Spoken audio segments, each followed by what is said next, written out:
الحمدللہ رب العالمین والعاقبۃ للمتقین والصلاۃ والسلام علی سید الانبیاء والمرسلین اما بعد فاعوذ باللہ من الشیطان الرجیم بسم اللہ الرحمن الرحیم۔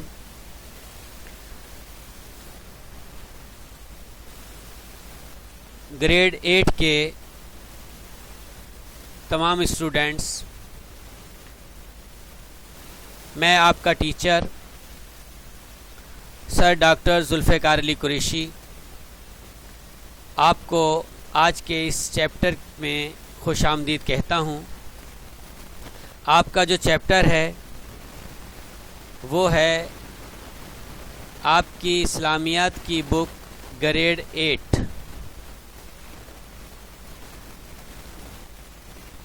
8ویں کی اسلامیات کی بک کا ٹائٹل اسکرین پر آپ کے سامنے موجود ہے، اس کو آپ دیکھ لیں، ذہن نشین کر لیں۔ اس کتاب کا صفحہ نمبر 31 آپ نے کھولنا ہے۔ صفحہ نمبر 31 پر طہارت کے طریقے یہ دیا ہوا ہے، یہ دیکھیے، آپ کو یہ نظر آ رہا ہوگا، حصہ عبادات، طہارت کے طریقے، طہارت کا مفہوم۔ ہم سب سے پہلے اس کو سمجھنے کی کوشش کریں گے۔ پہلے اس کی ریڈنگ کر لیتے ہیں۔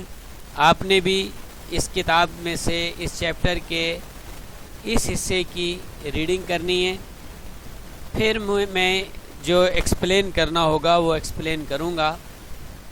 طہارت کا مفہوم، عربی لغت میں ہر طرح کی نجاست، گندگی اور میل کچیل دور کرنے کو طہارت اور نظافت کہتے ہیں۔ مذہب اسلام نے طہارت کو جزء ایمان اور نصف ایمان قرار دیا ہے۔ صحیح مسلم شریف میں حضرت ابو مالک حارث بن عاصم اشعری رضی اللہ تعالی عنہ یہ روایت کرتے ہیں کہ سید عالم نور مجسم صلی اللہ تعالی علیہ وآلہ وسلم نے ارشاد فرمایا، الطہور شطر الایمان، طہارت، پاکیزگی یہ نصف ایمان ہے، آدھا ایمان ہے، ایمان کا نصف کہلاتا ہے۔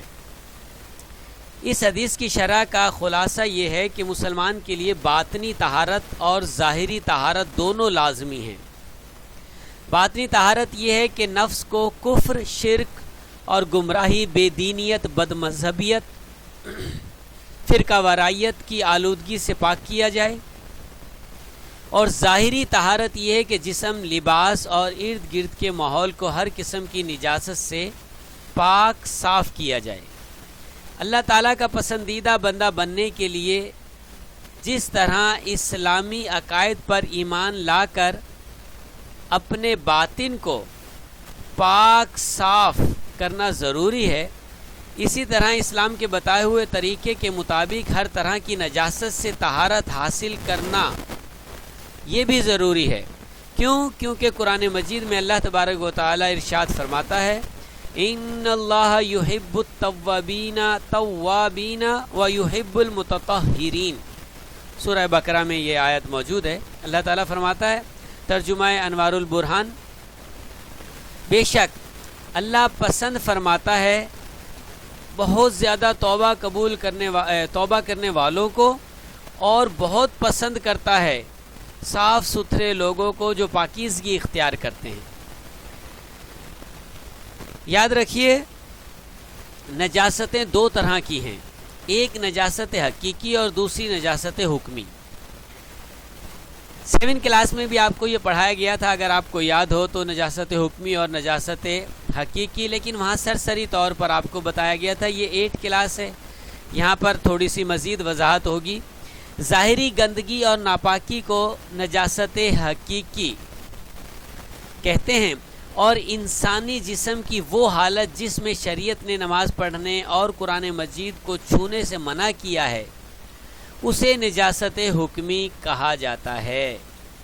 نجاست حقیقی کو خبث کہتے ہیں، اور نجاست حکمی کو حدث۔ نجاست حقیقی کو دور کرنے کے لیے طہارت حقیقی حاصل ہوتی ہے اور نجاست حکمی کو دور کرنے کے لیے طہارت حکمی حاصل ہوتی ہے۔ یہ ہم نے پورا پیراگراف جو کچھ ہے پہلی ہیڈنگ ہم نے ریڈ کر دیا آپ کے سامنے، یہ دیکھیں۔ اب آئیں اس کو ایکسپلین کر دیتے ہیں کہ یہ کیا چیز ہے۔ دیکھیے، طہارت نجاست سے پاکی حاصل کرنے کو کیا ہے؟ نجاست کیا چیز ہے؟ طہارت تو پاکی ہو گئی، نجاست کہتے ہیں گندگی کو، میل کو، کچیل کو دور کر دینا۔ انسان جو ہے نظافت پسند ہو، طہارت پسند ہو۔ آپ نے کبھی بزرگوں سے، بڑے لوگوں سے، بڑے بوڑھوں سے یہ سنا ہوگا کہ صفائی کا خاص خیال رکھو، کتا بھی جب بیٹھتا ہے تو پونچھ سے جگہ صاف کر کے، پونچھ ہلا کر جگہ صاف کر کے پھر بیٹھتا ہے۔ تو سوچئے، یہ مثال اس لیے دی جاتی ہے، بڑے بوڑھے اس لیے کہا کرتے تھے یہ مثال، کہ انسان اپنے آپ کا صفائی کا، اپنی جگہ کی صفائی کا، اپنے رہن سہن کی صفائی کا، اپنے بدن کی صفائی کا، اپنے کپڑوں کی صفائی کا، اپنے بستر کی صفائی کا، اپنے جس گیدرنگ میں بیٹھتا ہے اس گیدرنگ کی صفائی، ان تمام چیزوں کا خیال رکھے۔ اسی کو جو ہے وہ طہارت کہا جاتا ہے۔ اور پھر اسلام نے سب سے بڑھ کر یہ کہ دیکھیں، نصف کو اتنا، طہارت کو اتنا بڑا درجہ دے دیا کہ الطہور شطر الایمان کہہ دیا گیا، یعنی آدھا ایمان تمہارا صفائی کے اندر چھپا ہوا ہے۔ جتنا تم ہر چیز کو اپنے پاکی، صفائی، نظافت کا خیال رکھو گے، تمہارا ایمان اتنا ہی ظاہر ہوگا، اتنا پاکیزہ ہوگا۔ اب ظاہر بات ہے، نجاست، گندگی دو طرح کی ہوتی ہیں، ایک ظاہری، ایک باطنی۔ باطنی بہت ساری خباثتیں ہیں جو نجاستیں کہلاتی ہیں، جیسے آپ نے پڑھا بھی اپنی کتاب کے اندر، کفر و شرک۔ کفر یہ کافر لوگ ہیں، شرک یہ بت پرست لوگ ہیں، عیسائی لوگ ہیں، جتنے بھی جو شرک کرتے ہیں یہ مشرک، یہ وہ لوگ ہیں۔ یہ یاد رکھیں، بعض لوگ ہم مسلمانوں کو بھی شرک کا فتویٰ لگا دیتے ہیں، مشرک کہتے ہیں۔ یاد رکھیے گا، کسی مسلمان کو مشرک کہنا، شرک کا فتویٰ لگانا، اس کو خود مشرک اور کافر بنا دے گا، کیونکہ بڑے بڑے بزرگوں نے بڑی بڑی کتابوں میں یہ لکھا ہے کہ اگر کوئی کسی مسلمان کو کفر یا شرک کا فتویٰ لگائے تو وہ خود کہنے والا کافر اور مشرک ہو جاتا ہے۔ تو لہٰذا یہ یاد رکھیے گا، یہاں شرک جب بھی بات کی جائے گی تو اس سے مراد ہوگا کافر۔ یہ جو گمراہ بے دین بد مذہب لوگ ہیں، یہ خام خواہ مسلمانوں پہ شرک کے فتوے، ذرا سی بات پہ شرک کے فتوے ٹھوکتے رہتے ہیں۔ تو آپ تمام اسٹوڈنٹ کو یہ بات ذہن نشین رہنی چاہیے، مسلمانوں کے متعلق جب بھی کوئی شرک کی بات کرے تو اس بات کرنے والے کو ہی ریجیکٹ کر دیں، آپ اس سے تعلق نہیں رکھنا، اس سے اٹھنا بیٹھنا، سب چیزیں ختم۔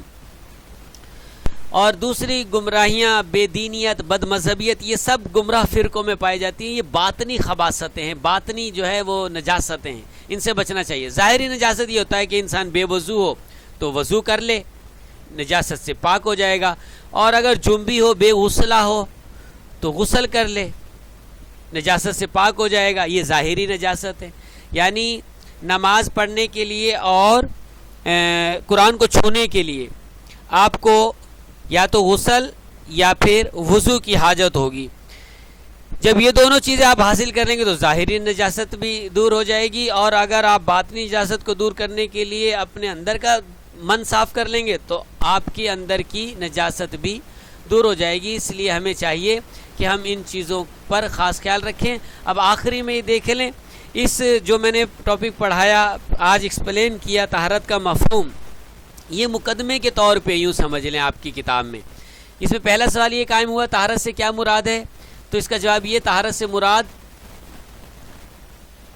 بطور لغت گندگی اور میل کچیل دور کرنا ہے اور نظافت کو اختیار کرنا ہے۔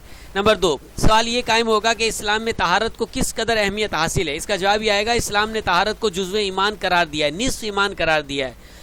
اور اللہ تبارک و تعالیٰ قرآن مجید میں فرماتا ہے، اللہ توبہ کرنے والوں اور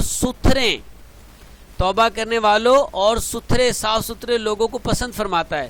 نبی پاک علیہ السلام نے فرمایا، طہور شطر الایمان، نماز جو ہے یہ پاکیزگی ہے، آدھا ایمان ہے،